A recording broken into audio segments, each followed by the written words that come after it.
Hello everyone, welcome to the Mercury Virtual. Hope you are doing well. Continue with your same module, that is the quality. Same chapter number 7. Today's topic is what are the various design and development output. In the last class we have discussed about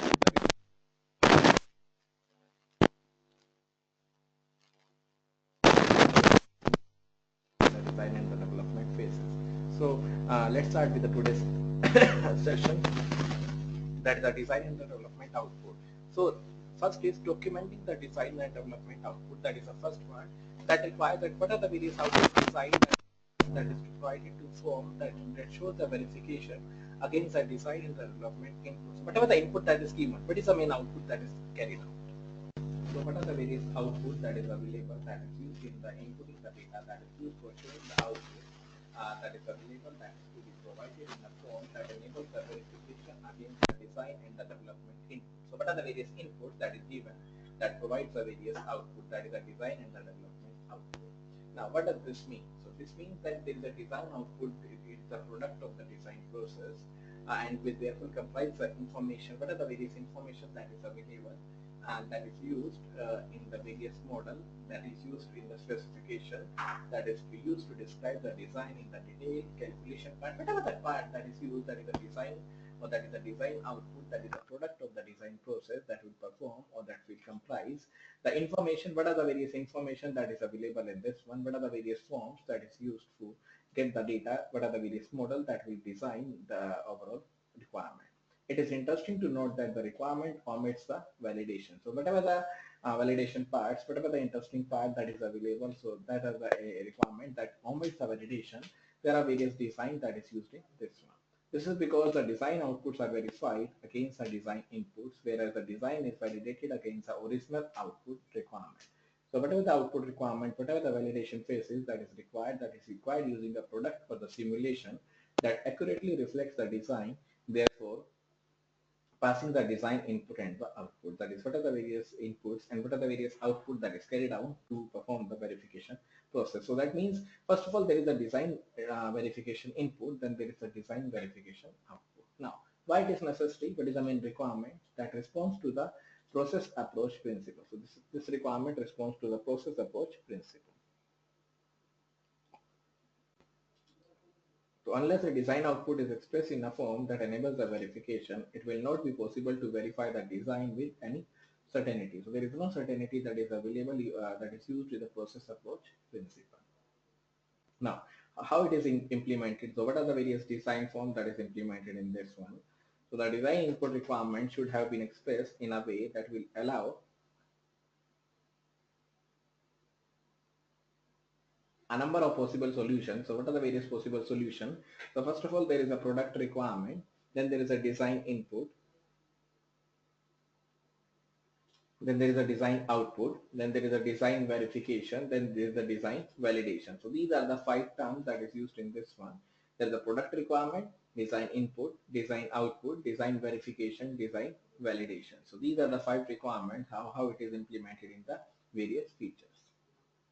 Now, first is the product specification, that will specify the requirement, that is what are the various requirements for the manufacture, assembly and installation of the product in a manner that provides the acceptance criteria for inspection and the test. That is, what are the various criteria that is used for the acceptance, criteria that is used for the inspection and the test. That is the product specification, that is what are the various requirements that is used to manufacture, assembly and installation of the product. So it starts with the manufacturing, then goes to the assembly, then go to the installation. That means manufacture, how it is manufactured, how it is assembled, and how it is installed in the organization. And there is a service specification that is also used, that provides a clear description of the manner in which the service is to be delivered. That is how the service will be delivered. That is a clear picture of the description or clear picture of the manner in which the service is delivered.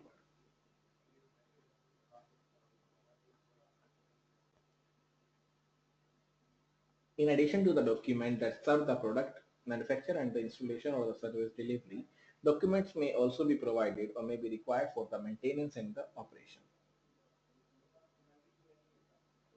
That is, what are the various manufacturing products, what are the various installation or the service delivery. The documents may also be required for the maintenance and the operation. and there is a product description, handbooks, operating manuals, user guides, and other documents which support the product or service in use are as much as a part of the design as the other product requirement. That is, what are the various product requirement that is used to carry out the documents.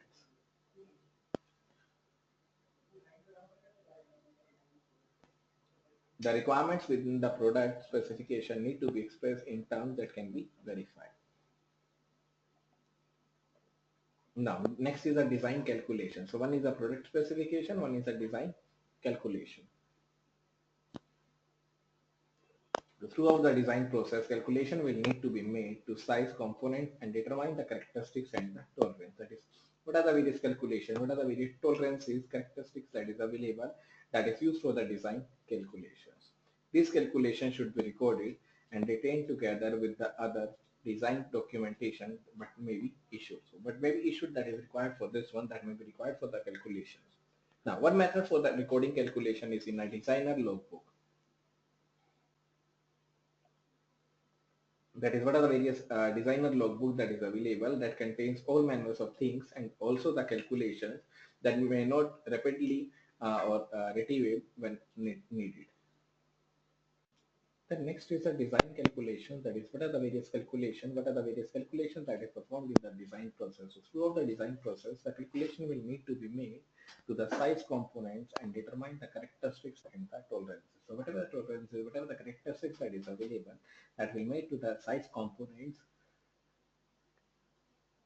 and determine the characteristics and the tolerances. These calculations should be recorded and retained together with the other design documentation also. Whatever the documentation part, whatever the recording part that is available, the documentation may not be issued, or the design documentation may not be issued over here.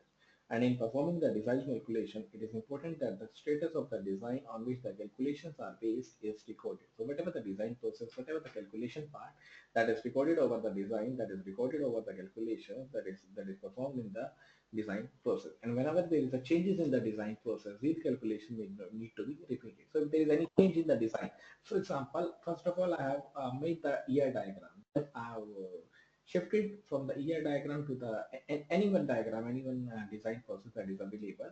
So my calculations are also repeated in this one, and the validity of the calculation should also be examined as a part of the design verification activity. So whatever the verification activity, whatever the content that is available, that is used for the verification activity.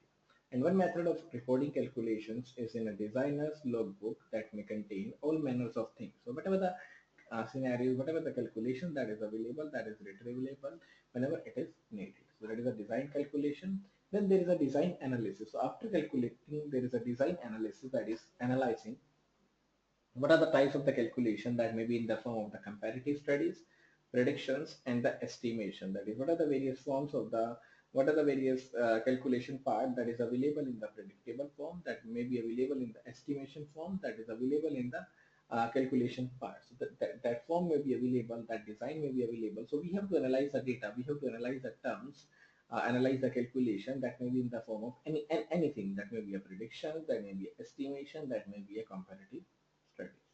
And examples include of the design analysis are the reliability analysis, hazard analysis, and analysis are often performed to detect whether the design has any inherent mode of the failure. So whether the design has any inherent mode of the failures, and to predict the probability of the occurrence. That is, what is the probability that the occurrence will follow.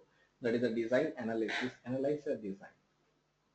Then ensuring that the design output meets the design input requirement. So whatever the input requirement that is available, that must be fully satisfied the design output. That means the design output must be in accordance with the design input requirements. The standard requires that the design and the development output meets the design and the development input requirements. So this is one of the important part, that the standard requires that the design and the development output meets the design and the development input requirement. Now, what is the meaning of this one? The meaning is that it should be directly or indirectly traceable to the design input requirement. That means it should be follow the pattern. What the input requirements would follow, the same pattern will be followed by the design output. And in some cases, a dimension may be stated in the design input, which is easily verified when examining the design. specification. So there is a design specification drawing etc. that can easily be verified with the input requirements. Now, why it is necessary? It leads to the factual approach principle, and there is no explanation of this. And how it is implemented? It is implemented by using the techniques of the design verification and can be used to verify that the design output meets the design input requirement. So whatever the input requirement that will be carried out, that is used to verify that input requirement, the design input meets the design input requirements.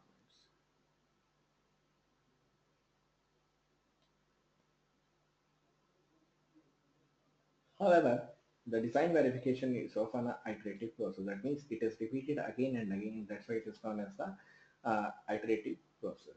As features are determined, their compliance with the requirements should be checked by the calculation. So whatever the compliance, whatever the issue that is available, that must be checked by the calculation, analysis or test on the development model. So whatever the development model, whatever the analysis that is available, that must be tested on the development parts.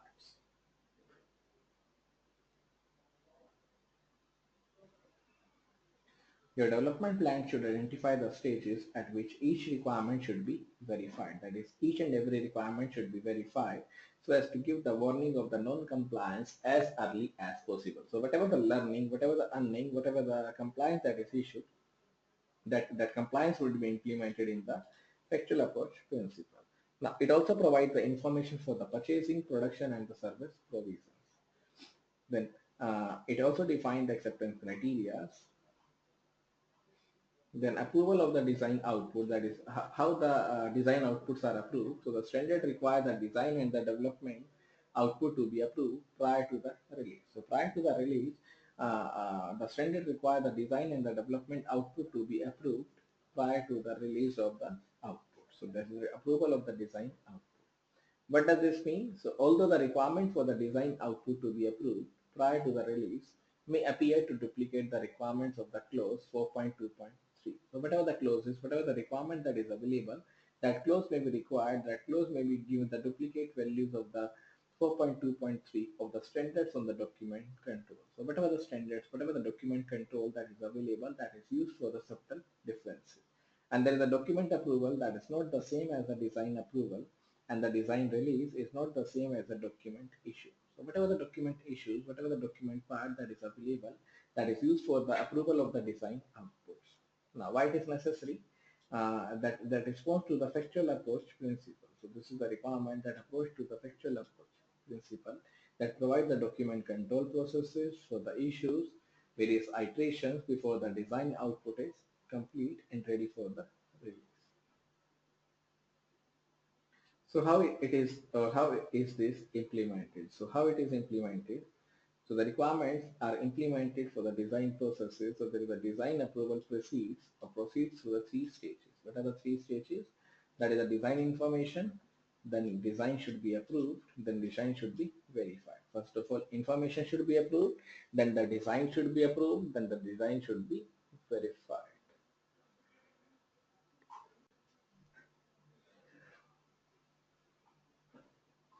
And there is a design documentation review that can be made effective by providing the data requirement. So whatever the data requirement that is provided, that is used for the data requirement, that is used for the data documentation.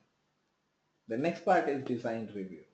So the next part that is available is the design review. So but how we can review the various design, how we can see that everything is okay or not, that is a design review.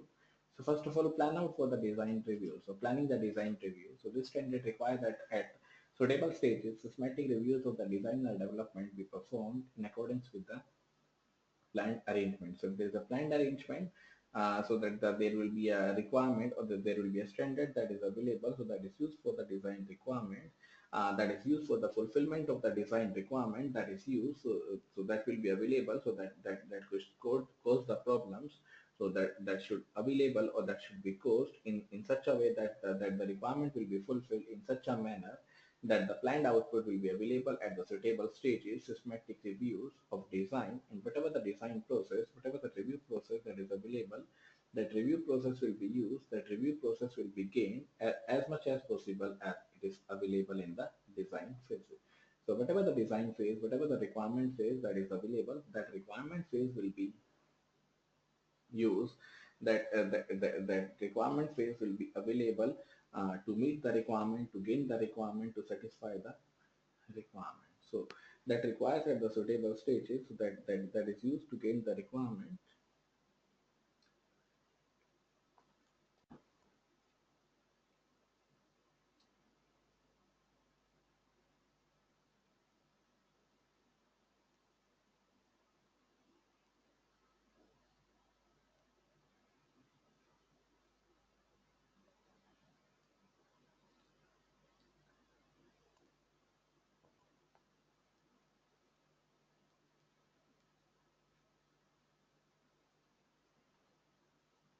So these requirements will be fulfilled. These requirements will be developed in accordance with the planned arrangement. So there is a planned arrangement, so we can develop that design reviews. So ISO 9000 defines a review as an activity undertaken to determine the suitability, adequacy, and effectiveness of the subject matter. So if the subject matter is adequate or not, so check out the activity, check out the data that is used for the suitability, adequacy, and the efficiency or effectiveness of the subject matter to achieve the established objective.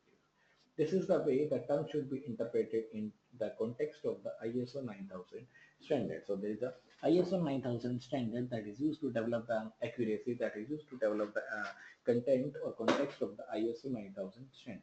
And when the term review is used in other context, it simply means to have another look at something. So there is another review that is used for the another data that is used to get the data that is available in the context manner. And the ISO 9000 implies that the design review is an activity undertaken to determine the suitability, adequacy, and the effectiveness of a design. So why is the necessity? So that responds to the leadership principle. So this is a requirement that responds to the leadership principle. A design represents a considerable investment by the organization. So whatever the design that represents a considerable investment by the organization, and there is therefore a need for the formal mechanism for management and the customer, that is if the customer is sponsoring the design, to evaluate the design at the major milestone. So whatever the milestone, whatever the management task that is available, so that is used for the evaluating the designs at various milestones, we can say the various steps. And the purpose of the review is to determine whether the proposed design solution is compliant with the design requirement and should continue or change before proceeding to the next phase or not. So whether it is available with the next phase, whether it is going to the next phase, whether it is going to the next criteria, whether it is acceptable or not. So that is a phase, that is a phase 1 or that is a phase 2 of the requirement. That is a major milestone. And it should also determine whether the documentation for the next phase is adequate or not. So it also carried out the data for the next phases also, not the current phase, but the next phases also. Now, how it is implemented? So why it is necessary for the leadership principle? How it is implemented? By using the review schedules. A schedule of the design review should be established for each product service being developed. So whatever the service, whatever the criteria that is developed, that is used for the design review, that is used for the design service that is being developed for the review schedules. And in some cases, you will need to design one design review that is available, that is used for the complete data. So this is a review schedule that is used for the documentation, that is used for the scheduling the review that must be designed in the various requirements. And these are the sub interval that is available. One is the design requirement review, then conceptual design review, preliminary design review, critical design review, qualification readiness reviews. These are the five, or these are the various interval, we can say the milestone that is available in the design review. So one is a design requirement review, then conceptual design review, then this is a preliminary design review to establish that all the risks have been resolved and development specification must be developed in order to achieve the data. Then there is a critical design review. At last, there is a final design review. These are the various reviews that is available. These are the various interval that is used for the various data that is used to review the design at the various intervals. Then there is a design review input data. So this is the design review, first of all, the review schedules. Then there is a design review input data. So how the input will be given, or how we can give that. So the input data for the review should be distributed and examined by the review team. So there is a review team that is used for the distribution of the data, that is examined by the distribution, or that is examined by the review team well in advance of the time. So that is review in advance. That is what are the various input that is to be distributed, that is to be examined by the review team. Then there is a conducting the design reviews. That is what are the various design reviews, how we are conducting the, how we are judging the quality of the review. So there is ability of the results of the design and the development to fulfill the requirements, identify the problems, and propose the required actions. So what are the various actions? So whatever the input, whatever the requirements, how to identify the problems, and what are the various results, or we can say the input that is given, that is used for the modification, that is used to conduct the design reviews. Now, what is the meaning of the design review? That occurs at the end of the design phase. So whenever everything is finished, so that occurs, then occurs there is a design review. That occurs at the end of the design phase, where there are results to review.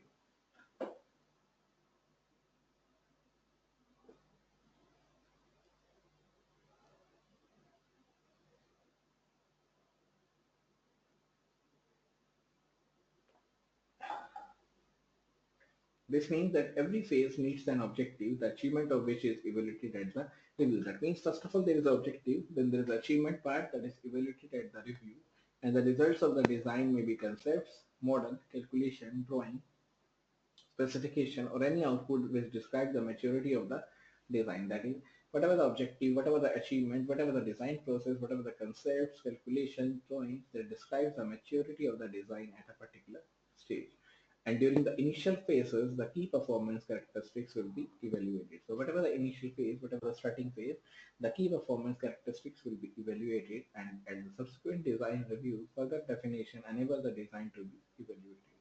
So whatever the design process, whatever the data that is available, that is used to identify the problems and propose the required actions.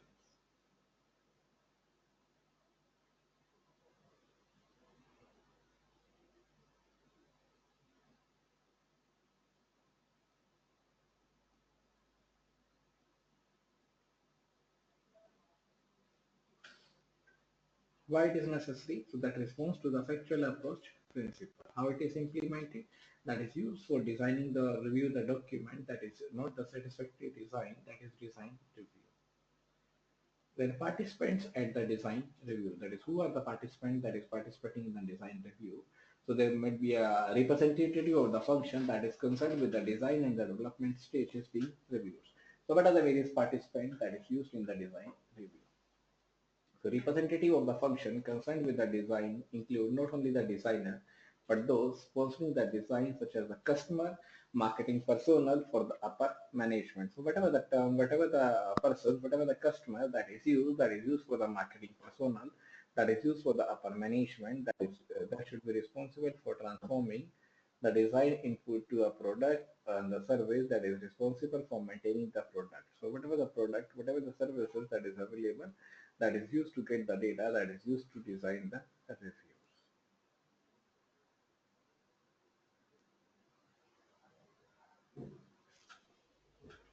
Now, why it is necessary? Because this responds to the involvement of the people principle. So there should be involvement of the people principle that is activated in the this one, that is required in the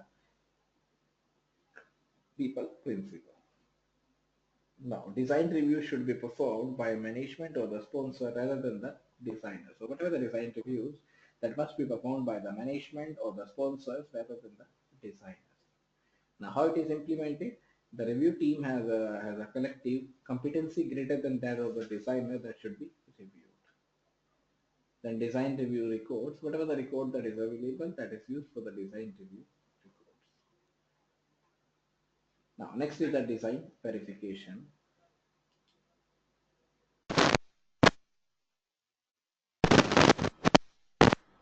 So there is a next topic, that is a design verification. So what are the various, we can say the tools, how we can implement that we can verify the design, that the design phase is correct or not. So that is the design verification. So first is performing the design verification. Those standard require the design and the development verification to be performed in accordance with the planned arrangement. So whatever the planned arrangement, whatever the data that is available, so how the data will be available, how the planned arrangement will be available in accordance with the planned arrangement, to ensure that the output meets the design and the development input. So whatever the design process, whatever the input process, whatever the design and the development input, that must be clarified, that must be able to perform the design verification, that is the design verification. That is the first part, that is how to perform the design verification. Then what does this mean? That is, what is the meaning of the design verification? So ISO 9000 defines the verification as a confirmation through the provisions of the objective. So whatever the objective evidence that specify the requirements have been fulfilled. So whatever the requirements, whatever the confirmation that is available, that must be fulfilled with the ISO 9000 standard. And there are two types of verification. Those verification activities are performed during the design and on the components part to verify the conformance. So whatever the conformance, whatever the verification part that will be available, that is used to design those verification activities. And when designing a system, there should be a design requirement for each subsystem. So whatever the requirement system, whatever the designing system that must be required, that must be used for the each subsystem, each item of the equipment, and each unit, and so on to the component, the raw material level. That means it start with the main objective, go downward, downward, downward. That means it go till down, down, down. That is a subsystem.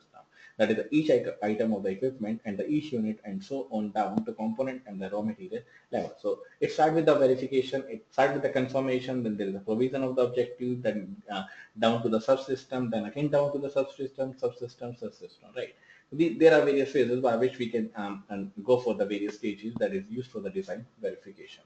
And verification also may take the form of the document review. That is, what are the various document review, what are the various laboratory tests, what are the various alternative calculations, what are the various similarity analysis or the tests. That means this is the phase that is analyzed, that is used for the ISO 9000, that is a verification or the confirmation of the reviews or the test or the demonstration or the representative sample. So whatever the sample, whatever the material, whatever the prototype that is used for the verification in the form of a document.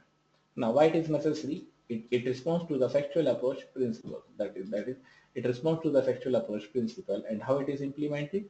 There are multiple phases by which it is implemented. The first is the timing. So the verification timing must be correct. The verification, whatever the timing, whatever the timing that is given to the verification phase, that must be correct. That must be, we can say, the accurate. So there should be accurate timing that should be performed, although the verification of the design after launch of the product into the production. So whatever the product, whatever the data that is available, that is used for the verification, that is used for the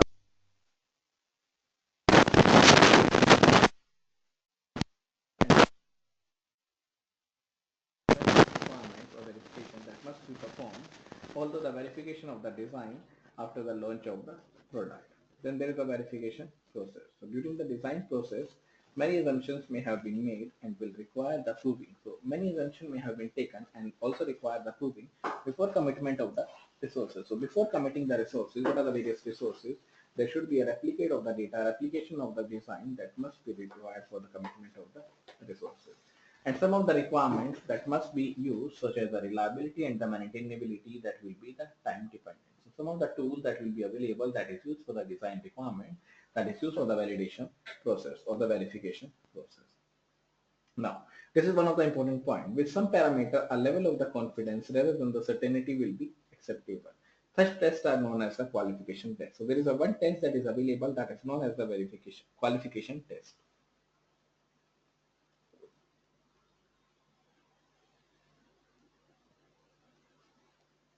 And this test is different from the other tests because they are designed to establish the different margin or the design margins and prove the capability of the design.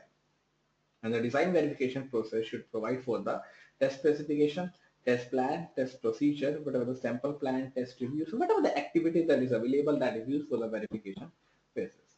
The next is the development mode. Development test stories, experiment with solution, etc. Then there is a development test. What are the various tests that is acquired? So where the tests are needed to verify the conformance, that is known as the development test. Then verifying the compliance with the regulations. So what are the various regulations? That is, what are the various rules regulation? What are the various protocol that is used with the whether the regulations are in the compliance with the design or no. Then alternative design calculations. Then comparing the similar design, whether the different designs are similar or not. So alternative design calculation or compare the similar designs of each other. Next is recording the design verification result. That is how to record the design verification results. That is the results of the verification and any required action to be recorded. So whatever the action, whatever the design verification that must be required, that must be recorded for the verification activity. What does this mean? That means the result of the design verification should comprise the criteria used to determine the acceptability, the data testifying, the verification methods, data testing, analysis of the difference, and the action to be taken on the difference. Why it is necessary? That leads to the factual approach principle. How it is implemented? By using the various formats, by using the various output in the content. Next is the design validation. That is, what are the various design validation terms? The verification we have done. The next is the validation, that is available or that is carried out at the end of the product installation or the product development. So verification is done at each level, and the validation is done at the end of the level. And that leads to the factual approach principle. And how it is implemented? That is implemented may take form of the qualification test, which test the product up to and beyond the design limits. There's a demonstration, product approval, then there's a timing of the validation. What is the main timing? That should be prior to the delivery or the implementation. As I said, that should be validation must be at the end of the design process, so that must be prior to the delivery or after the implementation of the product. Why it is necessary? That leads to the system approach principle. How it is implemented? That is used for the verification and the validation trial basis. Then next is the recording the result. That is how to record the result. What are the various steps by which we can record the results? Then control of the design and development changes, the same part. This is also the same. This is also review of the evaluation. This is we have done. Verification validation we have done right now. Then next is purchasing. That is the next topic. That is the purchasing. So next topic, that is the purchasing, that I'm going to cover in the next class, that is the tomorrow's class. That's all for today's session, and thank you so much everyone for listening to me.